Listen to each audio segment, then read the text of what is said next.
اعوذ باللہ من الشیطان الرجیم، بسم اللہ الرحمن الرحیم۔ آپ تمام معظم و مکرم ناظرین کی خدمت میں نہایتی ادب و احترام کے ساتھ سلام عرض کرتے ہیں اور تفسیر نور کے اس پروگرام میں آپ سب کو خوش آمدید کہتے ہیں۔ یہ سورہ مریم کی تفسیر کا چھٹا ایپیسوڈ ہے کہ جس میں ہم سورہ مریم کی اہم آیتیں یعنی آیت نمبر 21 سے 25 تک کی تفسیر کو جانیں گے اور ساتھ ہی ساتھ اس میں پائے جانے والے اہم نکات اور اہم پیغامات کو بھی جانیں گے۔ تو آئیے اس کی تفسیر کو جاننے سے پہلے تلاوت اور ترجمے کو سنتے ہیں۔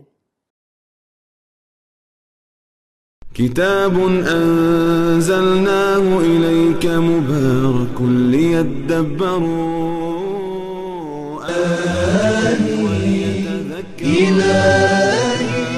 بسم اللہ الرحمن الرحیم۔ قال كذلك قال ربك هو علي هين ولنجعله آية للناس ورحمة منا وكان أمرا مقضيا فحملته فانتبذت به مكانا قصيا فأجاءها المخاض إلى جذع النخلة قالت يا ليتني مت قبل هذا وكنت نسيا منسيا۔ فرشتے نے کہا اس طرح ہوگا۔ آپ کے رب نے فرمایا یہ تو میرے لیے آسان ہے اور یہ اسی لیے ہے کہ ہم اس لڑکے کو لوگوں کے لیے ایک علامت قرار دیں اور ہماری طرف سے رحمت ثابت ہو، اور یہ کام طے شدہ ہے۔ اور مریم حاملہ ہو گئیں اور وہ اسے لے کر دور مقام پر چلی گئیں۔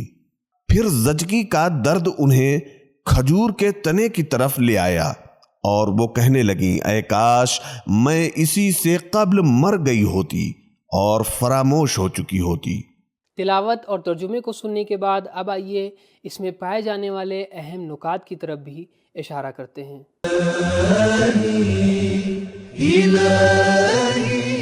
الہی فرشتہ بشر کی صورت میں جناب مریم سلام اللہ علیہا کے پاس آیا اور ان پر دم کیا اور وہ حاملہ ہو گئیں۔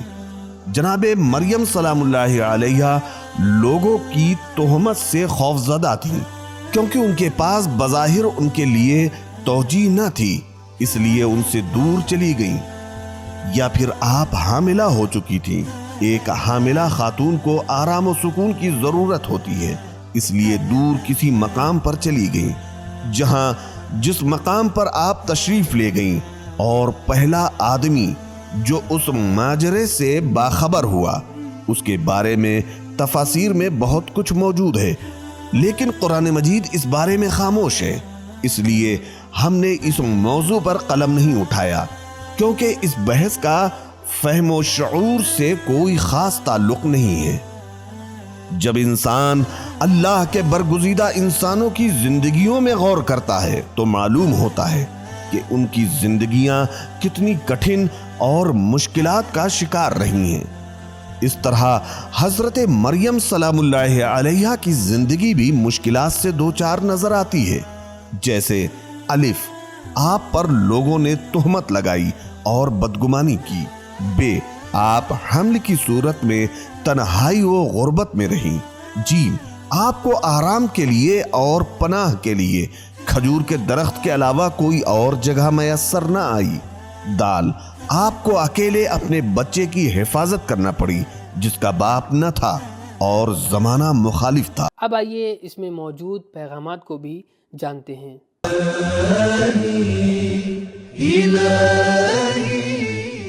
ایک، حضرت عیسیٰ علیہ السلام کی ولادت پہلا معجزہ ہے۔ دو، معجزے خداوند تعالیٰ کی شان ربوبیت کا حصہ ہیں اور اللہ کی ہر شے پر قادر ہونے کی نشانی، اور اس میں انسانی تربیت کا راز پوشیدہ ہیں۔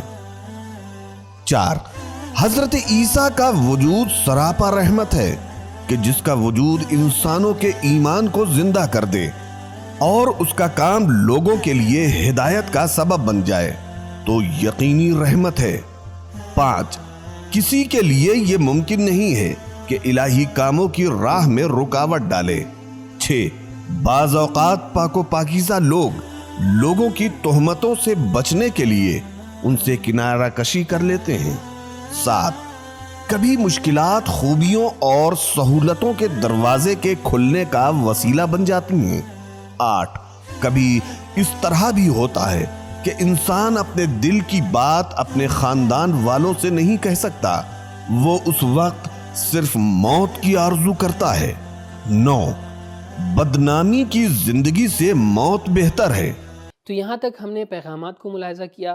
اب آئیے سورہ مریم کی اگلی آیتوں کی تفسیر کو جاننے سے پہلے اس کی تلاوت اور ترجمے کو سنتے ہیں۔ فناداها من تحتها ألا تحزني قد جعل ربك تحتك سريا وهزي إليك بجذع النخلة تساقط عليك رطبا جنيا۔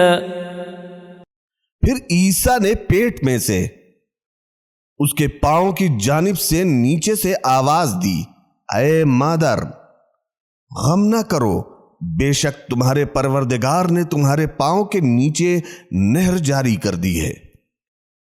اس کھجور کی شاخ کو اپنی طرف ہلائیں تاکہ آپ کی طرف تازہ کھجوریں گریں۔ تلاوت اور ترجمے کو سننے کے بعد اب آئیے دیکھتے ہیں کہ اس آیت میں اہم ترین نکات کون سے ہیں۔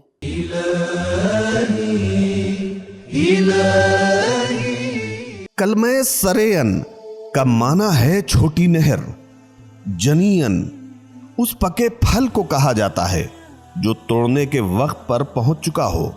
بعض مفسرین نے لکھا ہے کہ آواز دینے والا جبرائیل تھا، لیکن آیات کا گزرا ہوا مطلب یہ بتاتا ہے کہ آواز دینے والے جناب عیسیٰ علیہ السلام تھے، تاکہ ان کی والدہ ان کی آواز کو سنیں اور انہیں اس امر پر یقین ہو جائے، اور بھرپور اعتماد کے ساتھ لوگوں سے کہہ دیں کہ میری پاک دامنی اس نوزاد سے پوچھئے جو گہوارے میں ہے۔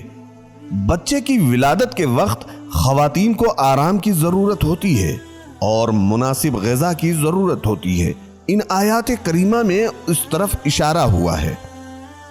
قرآن مجید اور روایات میں اس امر کی سفارش کی گئی ہے۔ جس وقت عورت کا وضع حمل ہو جائے تو انہیں تازہ کھجور کھانی چاہیے۔ پیغمبر اکرم صلی اللہ علیہ وآلہ وسلم کی حدیث ہے کہ جب عورت بچے کو جنم دے تو اس کی اولین غذا تازہ کھجور ہے۔ حضرت امام علی علیہ السلام کا فرمان ہے کہ حاملہ عورت کے لیے بہترین غذا تازہ کھجور ہے، اس سے بڑھ کر اس کے لیے نہ کوئی دوا ہے اور نہ غذا۔ الہی آزمائش سے اللہ سے امان طلب کرنی چاہیے۔ جن ایام میں جناب مریم سلام اللہ علیہ صحیح و سالم تھی تو ان دنوں آسمان سے آپ کے پاس آسمانی غذا آئی تھی، جبکہ آج آپ حاملہ اور بے کس و نادار ہیں، تو اس صورت میں آپ سے کہا گیا کھجور کے درخت کو ہلائیں تاکہ آپ کو غذا ملے۔ تو ہم نے نکات کو ملاحظہ کیا۔ اب آئیے دیکھتے ہیں کہ اس میں اہم ترین پیغام کیا پائے جاتے ہیں۔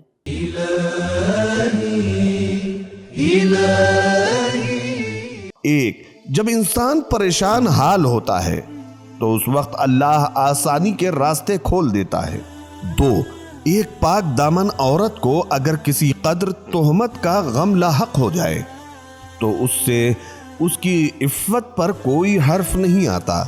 3، ایک حاملہ عورت کے لیے ہیجان و اضطراب اور گھبراہٹ اس لیے نقصان دہ ہے۔